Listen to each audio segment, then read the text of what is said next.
Welcome to the Modern Enlightenment Podcast. Here are your hosts, Tom and Will Knecht. What's up, everybody, and welcome back to the Modern Enlightenment Podcast. I am your host, Will, along with my brother, Tom. And Tom, it's good to be back. How was your Thanksgiving? Oh, man, I'm so grateful for Thanksgiving. This year we had a Thanksgiving dinner and not lunch. Mind-blowingly amazing. I don't think I want to go back to Thanksgiving lunch ever again, honestly. Most chill, delicious, warm food, and then you get to go into your turkey coma right into your bed. It was beautiful. Love it. It was good. How about you, bro? We smoked a brisket, got together and chowed down, watched some football, and slept like a bambino. Good stuff. Already got the Christmas decorations up. On to the next holiday. Indeed, do. What do we got for these folks today? So today we are going to be explicitly talking about the problem and solutions associated with the modern Enlightenment. And to get us started, let's talk about what that modern Enlightenment really means. You see, the first Enlightenment, way back in the 1500s, was all about identifying how the government's role in society actually worked. You know, John Locke, Thomas Hobbes, Rousseau, Montesquieu, these cats were having in-depth conversations about where does the power of the government come from? And how does the government get to choose what and how they do things to us? And of course, at that time, they were all kings and queens and they were corrupt. And so there was a lot of things to be concerned about. This program is not so much about the government, but it's more about us as people. What is the role of people in society? How are we as each other supposed to interact with one another, do business together, and interact with our governments, our institutions, and other things like that in society as well? Therefore, it is a modern Enlightenment for that reason, in that we're talking in similar ways as the old Enlightenment philosophers did, but just about people today in the community. So along these lines, we all kind of feel that there's this weird kind of unknown schism that is separating people, whether it's the income inequality that people see in society, or racial tensions, or, you know, I'm working from sun up to sundown and I still seem to have enough money to pay the bills. Like, there's problems going on in society. There's issues that we're facing. A lot of us are concerned about economic impacts, environmental impacts. You know, the cost of oil is getting too high. What about COVID? What are we going to do? So all these stuff is really kind of crazy, and it causes a lot of uncertainty in our lives. And so it's important that we have this dialogue to figure out how can we as humans, the most amazing adaptive creatures in the entire existence of this planet, how can we as humans figure out a way to get through this really turbulent water together in harmony and with love, and having an actual future that we're all going to be proud of, and more importantly, still exist in. Yeah. And so, yeah. You know, I'm over here picturing, you know, the world at large as you describe, and it's you know, so much of it seems to be, so much of that imagery comes from the things we hear in the media. So I'm almost tempted to say, hey, I have the solution. Don't watch the news. Keep your TV. And what a wonderful one too, right? Sit around with your family, play Monopoly, read a book, play video games for all I care. Just don't turn on the news.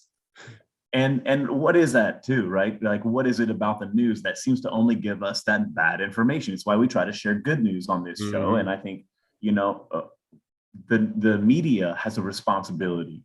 And there was originally this promise that the media would be providing the unedited truth about circumstances, without any sort of conjecture, without any sort of bias, without any suggestion and implications or anything like that associated with it. And what happened to that? What happened with that? When did the media get bought out, whether by Republicans or Democrats? When did it become just as divided as everything else in this society? And why is it that we continue to finger point at problems and blame each other and blame this or that for all of the problems that are going on? I honestly, there's a lot to go through with all this. And so today, let's talk about what some of these problems are, right? right? Media is a great example, Will, of a source of hypocrisy. Hypocrisy, it inundates us constantly. Even today, there's this Omicron variant of COVID. The president, he's closing borders to South Africa, and yet he condemned President Trump for closing borders to China when COVID first became COVID. The hypocrisy is obvious. We have ethical problems where people continue, whether they're teachers or bus drivers or just people at concerts, lacking ethics in terms of choosing a path that is appropriate for themselves and sticking to that and backing it up with morality, having some semblance of common decency. Simply doing the right thing. Just do it right. How we all think that you should act with some sort of common decency. Why is it okay to be decent to one human, but not decent to another human, regardless of color, race, or creed? I don't understand. Yep. We've got ideological differences where, I'm a Democrat, so you're an idiot if you're a Republican. Well, I'm a Republican, so you're an idiot if you're a Democrat. And we have ideological differences in so many different ways. I'm a Christian, so you're an idiot if you're a Muslim. Bro, the wise men that came to visit Jesus were Muslims. They came from the East. Jeez. Like, pay attention, look at the map. Where is Israel and what's east of Israel? That was literally the Arab nation. But come on, man. But granted, Tom, Islam didn't exist then, so they technically weren't Muslims. But come on. But don't you know there can only be one? So the hypocrisy is obvious. And even in those kinds of crazy arguments, it's like, all four of those things that I just mentioned, hypocrisy, ethics, morality, ideology, all of those influence governance. And when the government is influenced by these things, they start to make ridiculous rules and they start to make ridiculous expectations of us. And unless we're smart enough to recognize those ridiculous things, we're just like the sheep following each other to slaughter at the end of the harvest season. Like that. Wow. So well, I think I'm probably getting ahead of you here, but the problem is if you're not smart enough to know any better, what other options do you have other than to listen to these buffoons? Yeah, exactly. And so that's why it's important for us to get this message out, because I believe that there is a huge cohort of people that are blindly living a blissful life. And it feels so gorgeous and it feels lovely. And it's the American dream. And it's, I also know that there's a whole bunch of people who are suffering out there in the world and they don't know why. Yeah. And the solutions that we have, as simple as they might sound, are hard, and they challenge that status quo of the life that you live. And it might bring you out of the comfort of your stable existence, and it might force you into a thought-provoking circumstance that really needs to exist just for the betterment of our future, of our existence. And so outside of the government, you've got social judgment, you've got people blaming each other for all sorts of different things. We've got family influence or a lack thereof, where moms and dads are so busy trying to just make the ends meet that kids are raising kids. And when kids are raising kids, then there's all sorts of mess and issues that come with that. We've got an education, which is somehow our test scores are getting better, and yet the overwhelming consensus from teachers, and I'm a teacher, been a teacher for the last 12 years, is that there are huge issues in education.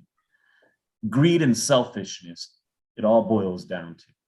When people feel that greed, that they have the right ideology, they have the right answer, they know what the problem is, and that greed drives their decisions, they start to do silly and corrupt things. Whatever is good, it's all about me. It's this horrible notion of a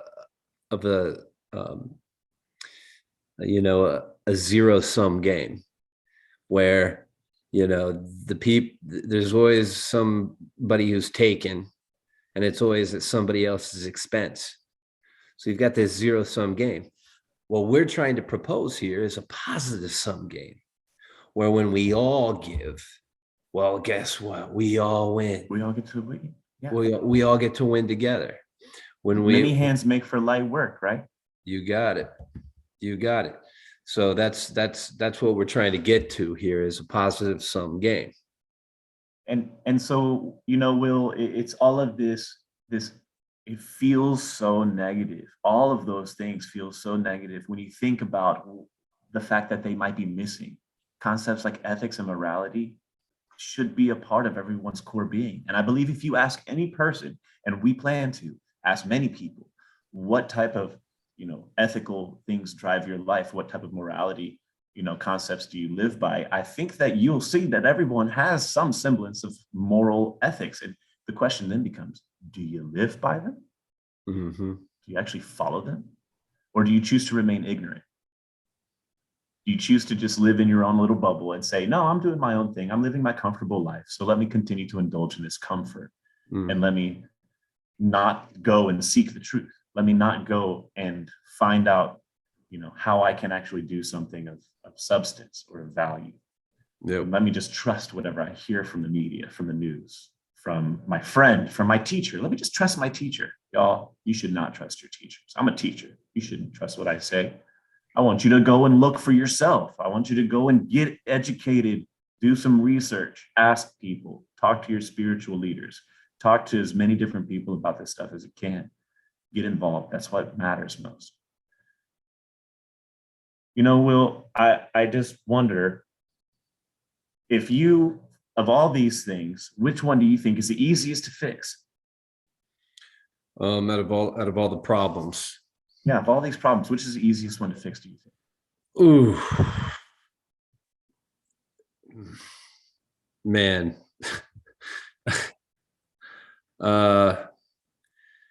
I think you already identified one to some extent. And I want to say I wish I could say that education would be the easiest to fix, but that's in a lot of cases, and this is just me speaking my mind on the matter. I had a baseball coach who once said, "Look, when it comes to running fast, all you got is what your mama gave you. You can't. Some people are never going to win the gold medal in the 100-meter dash, and some people are never going to be Rhodes Scholars, if you know what I'm saying. I mean, not to say they don't have the potential to be a Rhodes Scholar, or are you saying exactly that?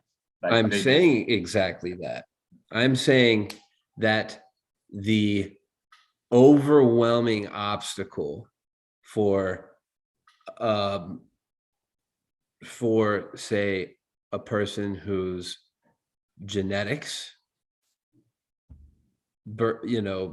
circumstances of into which they were born and so forth, there's a lot at like a lot of variables that go into that equation of whether it's probable. I'm not saying it's impossible. It's more likely than someone becoming the Olympic gold medalist in the 100 meters. Sure. That doesn't have any kind of, that's body mechanics, and there's a whole lot of other stuff going into that equation. But it's hard. I think at the end of the day, we have to do better. We have to make learning cool again. It has to be this thing that people want to do. How do you make it so that you want to learn, right? If education is the easiest thing, and it also made me think of something that you were saying earlier, when all of these things, the problems of society, a lot of it's just perpetuated through the media, and it's really easy to just turn it off. Yeah. Well, what keeps people from learning? One of the easiest ways to learn, when you go throughout all of history, how did people start learning? They read books. Yeah. Well, that's all there was to do. That's all there was to do. Right. Yeah. So how much would change, for example, even for that person whom you were just describing, if a little bit more book reading happened? Mm-hmm. If we encouraged the reading of books and showed individuals whom don't trust a book because they've always had the magical music box showing me the pictures and playing for me the tunes, instead of letting my imagination run wild and create that illustration for me. Yeah. The unfortunate problem with reading is it's reading. You have to read. Yeah, you have to read. No, it takes. A wise man once said, "Beware the person who doesn't keep any books." And I get it now. You can have your Kindle and have all your books on the cloud. That's great. I like physical copies. I kind of like to put them out as little trophies of my intelligence around the house. People can go, Right, "Oh sure. wow, he just read Bernardo Castro." Bernardo Castro's latest book. He must be a really smart dude. And I'm like, "Oh yeah, let me tell you all about idealism." But But you also have audiobooks, and so you can gain the information just by listening to boom, it. What a you got it. great convenience. What You a got it. fantastic resource of the modern age to gain intelligence and But still have exposure to new things. But do you know the thing is, when it comes to reading, the people who are reading are already smart.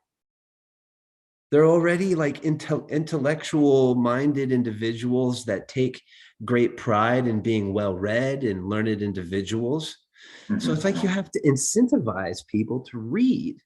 Yeah, It's like we have which to have a little treat and go, okay, every time you read a chapter, you get a little a treat. Skittle. I'm telling Yeah, you, if you could create the reading app that rewarded people for actually reading, and I'm talking, you got to prove that they read it, not just cliff notes. You know, right. there Sure. have to be little kernels that pop up in real time You as like you're win a reading. dollar, yeah, or You know, whatever at the end of your.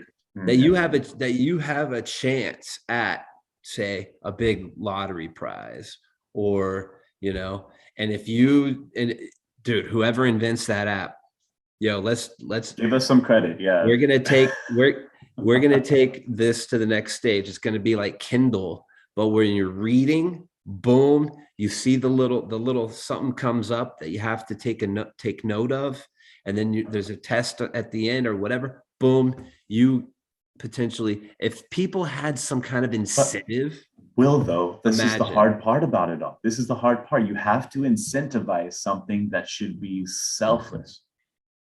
Great point.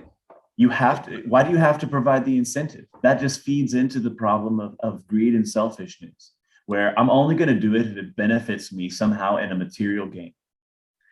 The thing is, when you it's not that it's benefiting. So Because isn't the knowledge itself benefiting the circumstance? Like, isn't that what the joy is supposed to be? it is. And for people like us, our brains get the dopamine response. We're like, oh, I just learned something cool today. And it's rewarding and it feels good. And we're conditioned to experience that. Other people, their brains get dopamine when they sit in front of their Xbox and blow people up on Halo. Well, that's true. Or when they're watching Monday Night Football and drinking a six pack or Yeah, whatever, of course, and of course. so when you look at and I'm just talking about the brain chemistry behind all this, the reward center in the brain, Mm-hmm. you know, what gets that thing going? Because maybe if you can get that part revved up, and the brain's very elastic, and Yes. you can get this brain to do some incredible stuff. And once you get that thing revved up, now there's suddenly this natural desire to do it. So you just talked about this idea of our body being able to give us what we need to encourage that positive growth and that positive development in the Yeah, world. And yeah, that you feeds get right it. into our solutions because Yep. our solutions are all about that exact concept. Yes. And the solutions to these 10 ideas, these 10 problems that we just described that impact all elements of our life, our family, our religion, the politics, our self, our community, everything can all be resolved with basic ideas. And it sounds cheesy, but just go with us here. Uh, Love, sharing, Love. expressing love. And and I don't mean to interrupt, but when you say love, I just also want to, in parentheses, put, and also tough love. Yeah. Oh, yeah, for sure. because Definitely. But because I don't know about you, but I've seen little snippets of stuff. When if you've grown to a point in your adulthood, in your adult life, where you are just triggered by the slightest thing, whatever it may be, you need some tough love. And I think the world needs to quit, to some extent, coddling and pacifying these Because it just snowflakes. feeds into a selfish Yes, circumstance whenever that does we're happen. not making these people any better No. in the process. And That's tough love. right. Tough love is not to say that I'm going to ignore you or that I'm going to No. like whoop you because you did something wrong. Or that But I don't have empathy or compassion for your plight. yeah, But hey, exactly. listen, not going to bend over backwards your anxiety doesn't go off. Yeah. You know But why you have honestly, anxiety? We could probably fix that in other ways. absolutely. And a big one is there's love languages. Some people do acts of kindness. Some people require physical touch. Some people require a gift or a token, a simple message. And that simple message might say, hey, I know you've had a hard day. I know you're going to get over it. I have faith in you. And sometimes you just need to pull up those bootstraps and keep on trudging through the muck to get to the other side. And that goes along with the tough love that you're talking about. And it helps people get that sensation that they need to persevere through the toughest of times. Yep. But there's also gratitude, just being appreciative You have of even the littlest things. Yep. Show that gratitude. Mm-hmm. Practice listening. Yep. We are so eager sometimes to talk about ourselves, and I know I'm very guilty of this. I need to practice listening all the time. No, I need to practice. And exactly. But listen, man, listen to the people around you, listen to your kids, listen to your friends, the strangers you meet on buses. There's some science coming out that apparently people feel pretty good divulging really intense information to total strangers, because the stranger then disappears and walks away. Off and you go. Feel better having gotten some heavy weight off your chest. Single serving friends like Fight Club. Perfect. Single serving friends. Practice humility. Like, oh, I made a mistake. Let me identify and explain that I made a mistake. I was wrong. Doesn't make me a bad person. In fact, I'm so sorry. It's kind of cool that I'm actually admitting that I was wrong. Not to mention, did I say I was wrong? And I'm sorry, and please forgive me. Like, it goes a long way. And have you ever actually forgiven somebody who's actually requested that forgiveness? It feels pretty good to forgive them. Oh my gosh. To like amazing. That closure. So much of the anxiety and the turbulence exists because people don't want to forgive somebody who's wronged them. Oh, dude. They're like, nah, man, forget you, man. No. Why? I know that we've all done corrupt things in our lives. We've, as humans, have done horrible things to other humans on this planet. But I'm sorry that I ended up looking like this in this body, having been born from the people that I was born from. Not exactly my choice, just came that way. And that is the same argument for every human on the planet. Yeah. Can we live in the present? Can we practice some humility and recognize our mistakes? Practice some sacrifice even? Hey, and maybe compassion. Yeah. Recognizing that as humans in this world, we're all struggling for the same stuff. Yep. It doesn't matter what your race, what your creed is. It doesn't matter. None of that matters. If we practiced a little bit more inclusivity, then we might recognize that this golden age that we live in can be even more brilliant. You go through history, and every single golden age that ever happened in the entire existence of humanity involved incorporating outsiders. Mm-hmm. People who were immigrating, people who had different religious beliefs, people who looked different, acted different, talked different. When those people came as part of a society, that's when the society started to be super robust. You got it. And that we've already go ahead. And no, I think that leads you right into the next which concept. Is how we become more effectively educated and rejuvenating our educational structure. You were talking about reading just a little while ago. I think that it is possible to look at the way that we're talking about learning, look at the systems of learning, even the building itself, and remodeling what that looks like for the betterment of a more dynamic environment. Why did we take all of the arts out of schools? Like, I don't understand that. I used to love going to school to be part of athletics, to be part of music or art or theater. Like that was why I went to school. It was cool to learn about science and social studies. I had to because I didn't want to fail. But Yeah. I went to school to be part of those extracurriculars, you know? Yeah.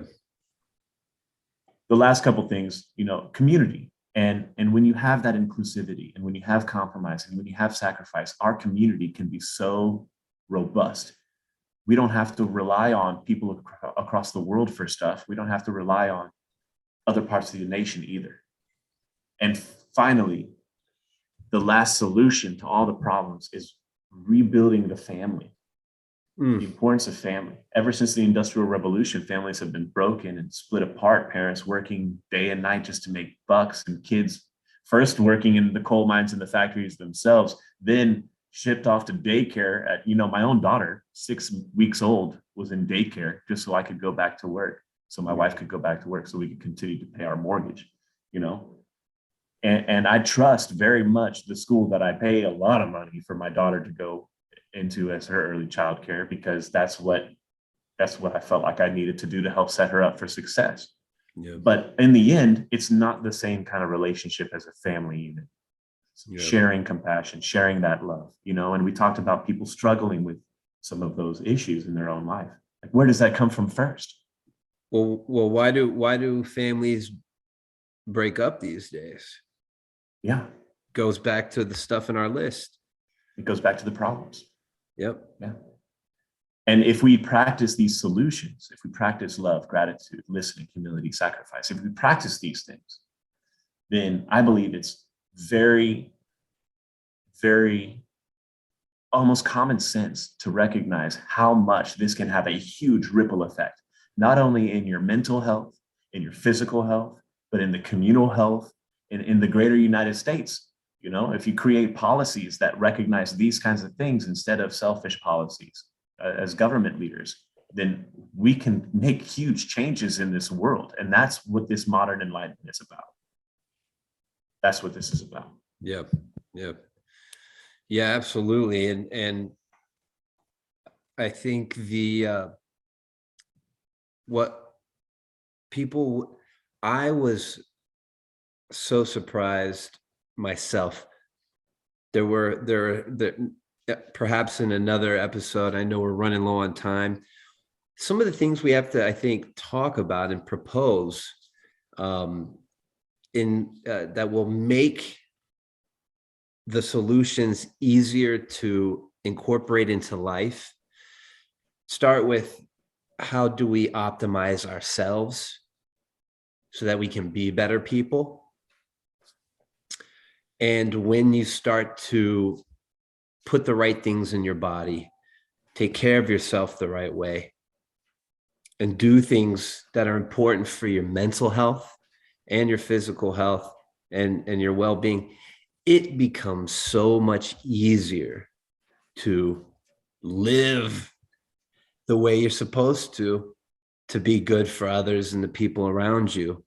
And in return, you start magnifying all this goodness into your Positive own feedback loop.